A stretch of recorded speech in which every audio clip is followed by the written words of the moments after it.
I wrote an article with a little help via DM from your co-host on your podcast, Austin Gale, to help me out with this, is potential boom or bust type of prospects that the Minnesota Vikings could look at. And you tell me if you agree with, I'll give you a couple here, and you tell me if you agree with them Yeah. and if they make sense for the Vikings. So I don't know if Kayvon Chason will be there, but it's possible. Same with Denzel Mims, Austin Jackson, Laviska Shenault, Ross Blacklock. Like any of these guys stick out to you, or do you have one that pops into your head quickly when I say boom or bust and Vikings? Yeah, Mims very much seems like a boomer bust. I think we said Jalen Rager as well as last time I was on. It's a good fit for like what the Vikings need in terms of guys with speed, guys with all the athleticism in the world, some production concerns, some concerns about how they'll translate to the NFL. And I think we've seen that at the NFL level, just running the 4.3 doesn't make you a deep threat. Like speed is good, but it doesn't all of a sudden make you a productive downfield, football player. And they all both had their ups and downs at TCU and Baylor respectively. So yeah, if they are going wide receiver, I think if they're going looking at those two guys, I think there's a high boomer bust potential. Maybe not complete Laquan Treadwell potential, but some boomer bust potential. So, who's the opposite of that in terms of a first or second round receiver? If Mims is the guy that you aren't sure because he didn't put up the huge numbers and maybe his separation skill isn't as good as you'd like, but has the freakish NFL combine and then rises up everybody's board, who is the one who doesn't have the skills, but you love the way that they play and might not have that ceiling where they can be the next Julio Jones, but have a pretty good chance at being a solid NFL receiver?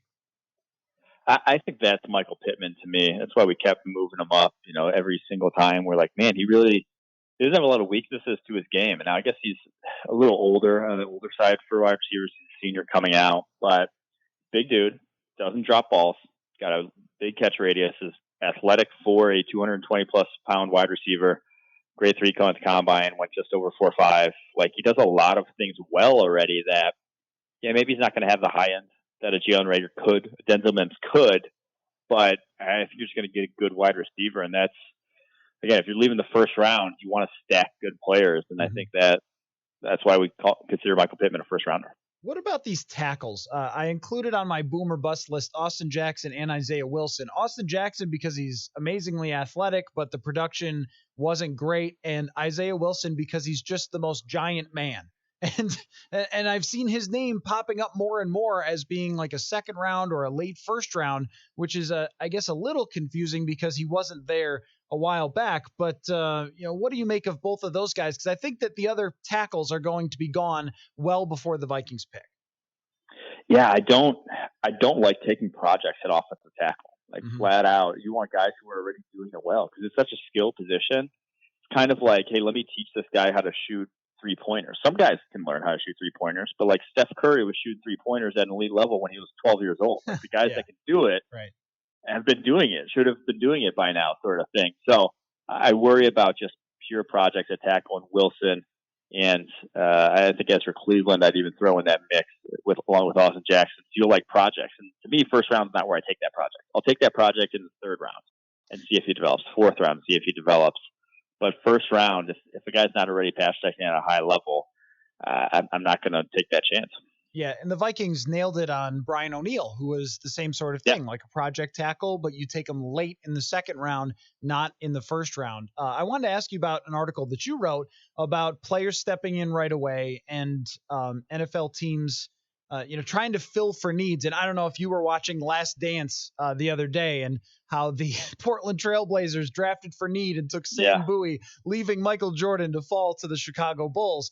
But it's the all-time example of do not try to fill needs in the draft. You should take players that are just talented. In the Vikings situation, it's a little weird though, Mike, because you could draft almost anything and it probably fills a need that they have. So how do they balance all these different spots that they have? They need a couple of corners. They could use offensive linemen. They could use receivers with trying to get players who will be a big part of their future. So to me, that matters kind of the most early in the draft when the tiers are pretty sort of evident of player value and player sort of performance. Once you get to the 20 range, you might have, if you do like a horizontal draft board, you might have 5 guys on the same tier at that point in time. At which point, yes, obviously take the guy who is at the position that you're the worst at, or the position where you have the least amount of talent or least invested in. Go ahead and do that there. So I do think the way that's shaking out for the Vikings, they have needs at defense tackle, defensive ends, cornerback, wide receiver, four highly paid positions. It's not like you're drafting a center in the first round who's, like I said, not a highly paid position in the NFL nowadays. It's four valuable positions. So go ahead and take which one seems like it's at the top of your board at that point. I don't think that would be necessarily considered draft. I wouldn't consider that drafting for a need at that point. Now, if they were to draft, say, defensive end comes to mind for being one of those where in this class you would be doing it because Everson Griffin is leaving. Even with Chase on, it seems pretty risky to me. With the lack of production, it's always a red flag. Not everybody's going to be Danielle Hunter, who doesn't have the production and then turns into one of the best players in the NFL. There are certain positions where I could justify it less, or where it would look much more like you're trying to fill for need right away. If you take a tackle, that's probably for 2021. If you take a defensive end, it's for 2020. Does that make sense? Yeah. And I can see that with the way this edge class is. It's just not super talented, and I don't think the value at 22 or 25 is going to be there. So, yeah, I think if they did go that route, I would get on board with probably calling that sort of a need, a panicky. I don't know if it's a lot panicky, but definitely a need filling sort of pick. Okay, I made a list, and this will be the last thing because I know you've probably got a ton of these appearances this week, and I have also had you on 3 weeks in a row because you're special, Mike. But I got a list of players that I know are going to be great in the draft. Now, I've explained draft nihilism to you before, but we made our lists. We sort of put it down on paper. These are who we think are going to be good. I have Andrew Thomas is first on my list. I put Michael Pittman second. Ben Barch is third because he's a Minnesotan. He's one of us. And I'm also intrigued. If you're a small school guy and you make this much noise at the Senior Bowl and NFL Combine, I'm very interested. A.J. Terrell, the corner, and Curtis Weaver, the pass rusher from Boise State. How is my list? I like that list. Those guys are all already good. I think that's the thing. You want the guys that are already good. Don't give me these projects. Give me guys that are already doing it. Yeah, that's a great point. I mean, trying to balance those things is really tough because I think the Vikings do it the right way, though, Mike. Drafting projects later on. If you take 4 7th-round defensive ends who are all tall and run 4.5s at the combine, one of them will work, right? You might as well. Yeah, I mean, that's when you probably, because if a guy was good in college and already lasted to the 5th, 6th round, there's probably a reason why. And it's probably not going to work in the NFL. Yeah, that's for sure. All right, Mike. Well, I will give you the space now. Promote yourself as much as you want. What do you guys have going on at Pro Football Focus this week? So we got a draft show live on pretty much all our YouTube, Twitter, I think our Facebook, whatever, anywhere you find PFF, you can probably find our draft show. That'll be throughout the first round. I'm not sure if we're even doing a day 2 one. I probably should know that, but sure you are. Just probably. Go to PFF. Yeah, we're gonna do one. So yeah, let's go to our YouTube for that. We're going to be breaking down all the picks there. I can't wait. This is going to be one of the most interesting first rounds in memory because of all the interesting things going on in the lead up here. And also go to pff.com and you guys have good deals on subscriptions, things like that, and the 2-for-1 podcast, a must listen. So thank you for all your time during draft season, Mike. Very much appreciated. For sure. Thanks for having me on, Matthew. Have a good one, man. Yep. Take care. Mike Renner there. From Pro Football Focus. Follow him at PFF_Mike. I'm glad that he liked my list. Sometimes I wonder, is he just saying that? Is he just saying he likes my list? Or does he just not care and is like, well, I'm not going to fight you on the air about your list. I like my list. I also have Jalen Hurts on the list, but I left him out only because I'm not really sure about it. Sage was breaking down film on Jalen Hurts on Twitter, and there sort of becomes a misconception of how much I like Jalen Hurts if I put him on my list. I don't like Jalen Hurts as the first overall pick. I like the value and potential of Jalen Hurts versus someone like Justin Herbert.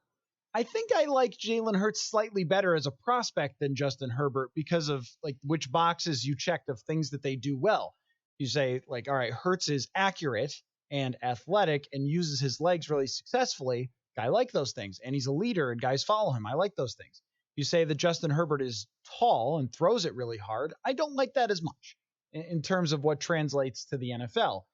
So I like Hurts better in that way. But that doesn't mean that I'm saying push all the chips to the middle of the table. There have only been two guys that I have felt since I started doing this job at the beginning of 2016 that I felt in the draft, oh my gosh, whoever drafts this person is going to be stupendously lucky in terms of a quarterback, and that is Patrick Mahomes and Lamar Jackson. And lo and behold, they were. I do not feel that way about Jalen Hurts. He could very well turn out to be any of the middling quarterbacks that we've seen in the second and third round. I have this saved, so I'll pull it up, the history of quarterbacks, because I like to go back and refer to, NFL.com sorts them really nicely by position and things like that historically. Call that up here, but there are so many guys that you sort of like for one reason or another. They're in the second or third round. I'll give you an example. Last year, Will Grier. I kind of liked Will Grier. Like, you watch him play, he was fun. He made a lot of big time throws, but he didn't have the greatest arm. Same sort of deal. Like, sure, yeah, take Will Grier in the third round. And you know what? He's no good. Not at all. Very bad. So, there's always this guy that you like that you figure, well, if he's in the second round, and, Josh Dobbs was another guy that I watched a few games at Tennessee, thought, hey, that could be your draft steal in the fourth round. Nothing really came of it. So Hurts is only a little bit above those guys in my mind. I wouldn't be surprised if he's a second round pick, but I wouldn't put him on the list saying, I'm not pounding the table saying I guarantee Jalen Hurts is going to be a great player. It's just, if you're in the second round and you need a quarterback, then, take him and see if you can work with his specific skill set. That he is a great runner, that he is accurate if you give him time to throw the ball. It's funny how it works that with Kirk Cousins, he hangs onto the ball longer than anybody in the NFL, and Jalen Hurts hangs onto the ball too long. But with Cousins, it, I guess, doesn't seem to be, and when people talk about him, the same type of problem it does with Hurts. But Hurts can actually do something about it when he screws up and hangs on to the ball too long. So anyway, there's that.